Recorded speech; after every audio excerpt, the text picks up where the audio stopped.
14-year-old Allison Stiles wants nothing more than to be a normal kid and get to enjoy her teenage years. Unfortunately, she is not able to do this though because she currently is battling acute lymphocytic leukemia, commonly known as ALL.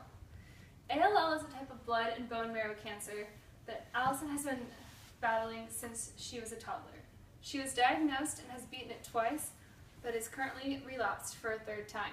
Doctors are running out of options on what they can do to treat her and have turned to a bone marrow transplant. They're looking for a donor but are having trouble finding one because of her unique tissue types, which is based on because of her Caucasian and Native American mixed race.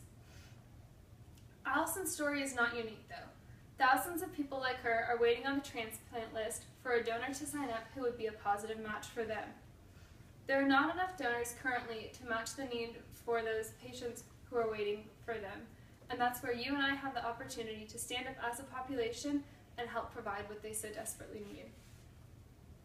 The U.S. Department of Health and Human Services estimates that each year 20,000 people are diagnosed with some sort of illness where a transplant is the best or only option that they have available.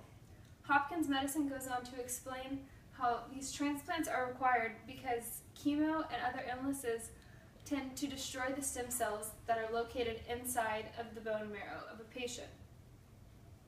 Sickle cell anemia, lymphoma, leukemia, and any other blood cancers are things that can benefit from these bone marrow transplants, just to name a few. But finding a transplant depends on matching the tissue types and the characteristics of the tissues between patient and donor. And these are usually passed down through inheritance, which is why people need donors of similar descent, race, and ethnicities. So you might think a best person's match would be a family member. They'd share the same genes, right? Well, actually, only 30% of patients will find a good match within their family.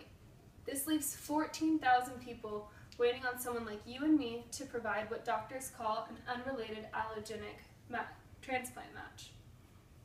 This is anyone who provides bone marrow as a donor to someone that they are not related to by blood. In 2003, only 6,300 of those 14,000 people who are waiting received this kind of transplant. Even though the registry, which was created in 1987, has signed up 225 million potential donors, only 61,000 transplants have actually been performed. To put that in a more manageable number for you to understand, for every 370 people who join the registry, only one transplant happens and only one patient has a second chance at life. Now, this shortage is caused because of two things. One, people have a tendency to drop out of the registry once they are called upon to actually donate. Currently, it's about 59% of people who will go through with the actual operation. And secondly, and more importantly, there's a large shortage because you have to match the tissue types, and so these minority patients are having difficulty finding enough donors who are signed up, especially for people of mixed races.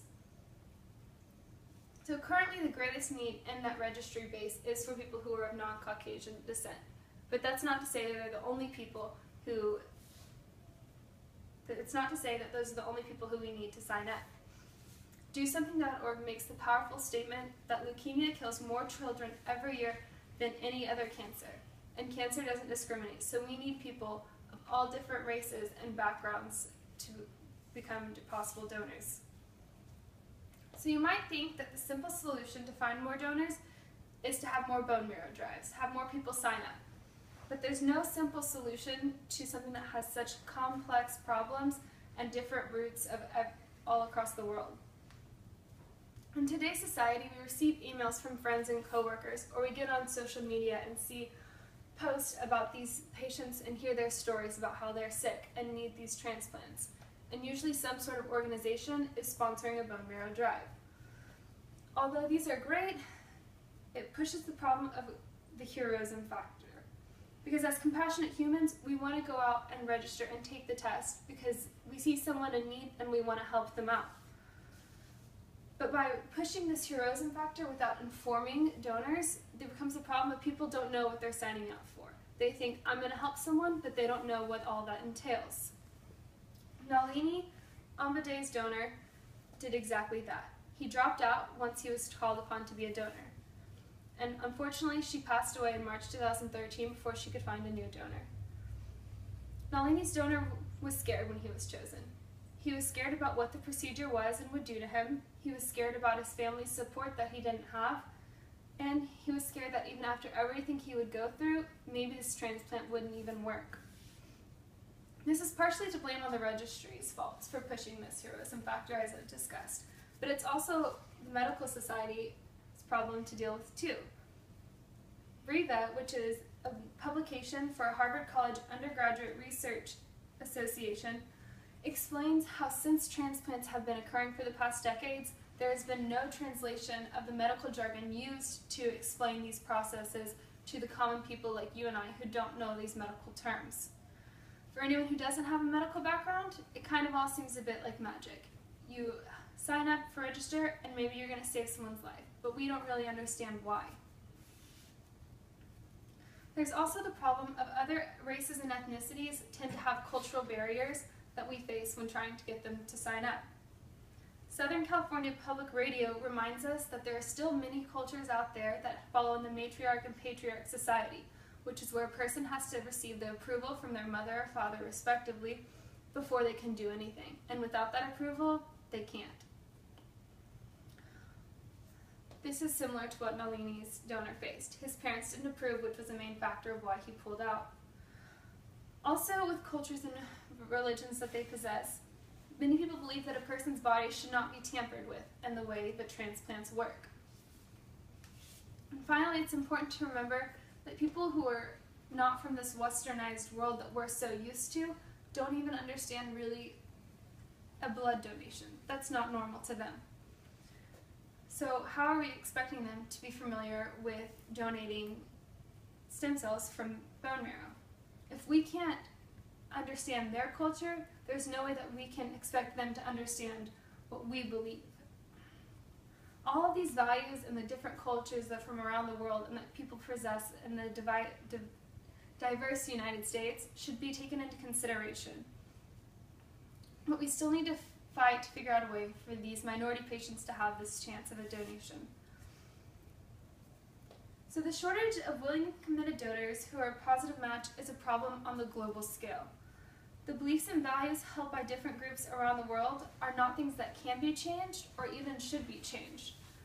But instead, we need to figure out a way to fill the needs that they have, explain them in a way that they really understand so that they can make the most educated decision possible so that they don't get in and then decide to back out down the road.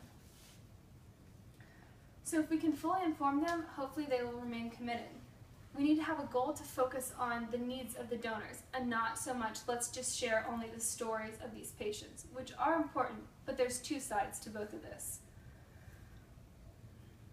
Currently, 93% of Caucasians will receive donations, whereas only 66% of African American populations will expect to receive donations. If we can increase the pool of donors, we have a better chance of finding a match for these minority patients and bringing those numbers closer together. This, however, will take many years to do and lots of people dedicated to the movement. But we can do more just right here. If we get registries to focus on the different diverse groups within our communities and have registers maybe just for the African American population, just for the Pacific Islander population, then we can increase the success of having more donations. For yourself, you can go sign up for the registry.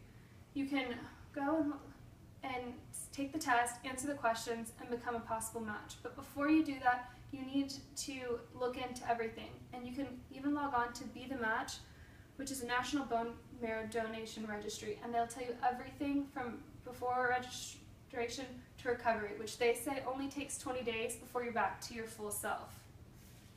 So as a healthy human being, you have the opportunity to save someone's life at little or no cost to you. If bone marrow donation isn't for you, then you can spread the word to maybe someone who it is for you. Let's come together as a community, nation, and world to help eliminate cancer.